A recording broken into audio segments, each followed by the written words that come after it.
बिस्मिल्लाहिर्रहमानिर्रहीम। सामीन, आप देख रहे हैं सांवल नेटवर्क। आज की ताज़ा ख़बर आप तक पहुंचा रहे हैं कि कल जो हमारे मलिक गज़नफ़र अब्बास छीना मनकेरा से उम्मीदवार थे तहरीक इंसाफ के, और बक्कर से आमिर इनायत ख़ान शाहानी, उन्होंने तहरीक इंसाफ छोड़ने का फ़ैसला किया था। आज उन्होंने बाज़ाब्ता प्रेस कॉन्फ्रेंस करनी थी अपने 19 इत्तेहादियों के साथ, मेंबरान असम्बली के साथ, लेकिन बक्कर के अवाम के दबाव और उन जो 19 MPA हजरात थे उनके इख्तलाफ की वजह से उन्होंने प्रेस कॉन्फ्रेंस मुलतवी कर दी और तहरीक इंसाफ छोड़ने का फ़िलहाल फ़ैसला वो ख़त्म कर दिया। तो इस तरह हमारे जो इस वक्त पहले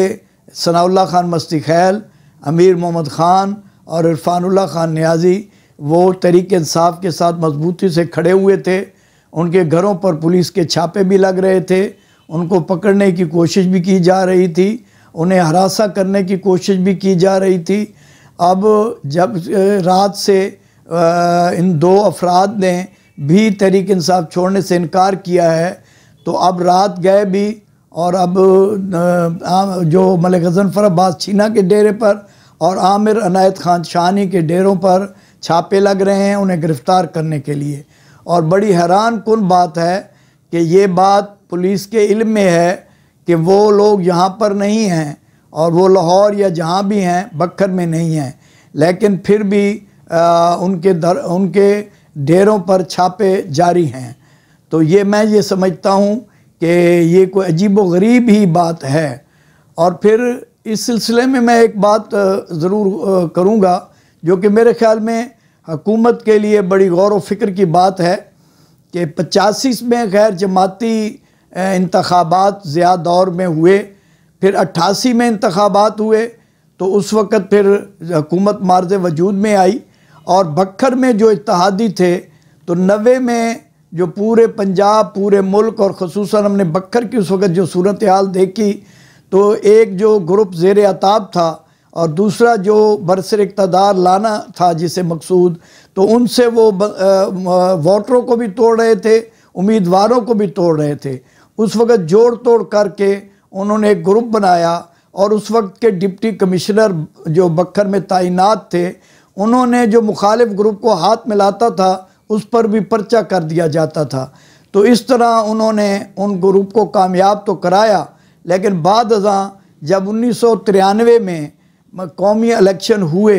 तो हमारी नज़रों ने क्या देखा कि जो ज़ेर अताब ग्रुप था वो जब जिसके पास जाते थे तो वो कहते थे आप फ़िक्र न करें, वोट आपका है, और वो पूरे ज़िला में भारी अक्सरियत से कामयाब हुए। तो इस तरह अगर किसी भी उम्मीदवारों को दबाया जाए या उम्मीदवारों को ख़रीदा जाए या उम्मीदवारों की फ़ाइलें खोलकर उन्हें एक किसी पार्टी से अलग कर दिया जाए, लेकिन वोटर सपोर्टर इतने समझदार हो चुके हैं कि वो कभी भी टूटने वाले नहीं हैं। बल्कि एक बक्कर के सियासी के साथ मेरा बड़ा अच्छा ताल्लुक़ रहा,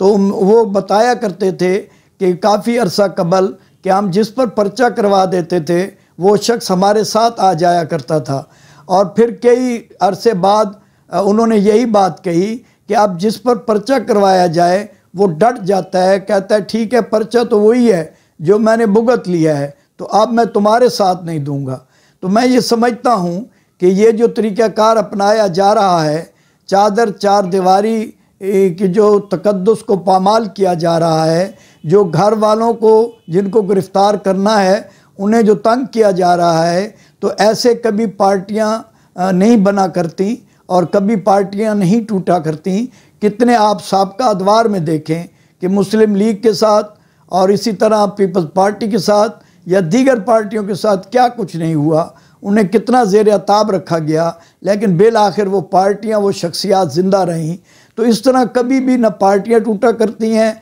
न शख्सियात जो है वो टूटा करती हैं। ये तब ही होता है कि जब आप मिशन दें, एक मिशन के तहत काम करें। मसलन अब जो मौजूदा हुकूमत है वो 11-12 जमातों पर मुश्तमिल है, उसमें उलमाए कराम, मशाइख उज़ाम शामिल हैं। तो मैं ये समझता हूँ कि अगर वो ये देखें कि आज से 1500-1400 साल पहले मेरे आक़ा दो जहां सल्लल्लाहु अलैहि वसल्लम ने जो अल्लाह ताला से निज़ाम लेकर, वो निज़ाम मुस्तफ़ा जिसको कहा जाता है, उस निज़ाम की तरफ जाएं। अगर वो खलीफा अव्वल हज़रत सद्दीक़ अकबर रज़ी अल्लाह ताला अन्हो के नक्शे कदम पर चलें, अगर वो खलीफा दोम सैयदना उमर फ़ारूक रज़ी अल्लाह ताला अन्हो के दौर पे चलें, अगर वो खलीफा सोम हज़रत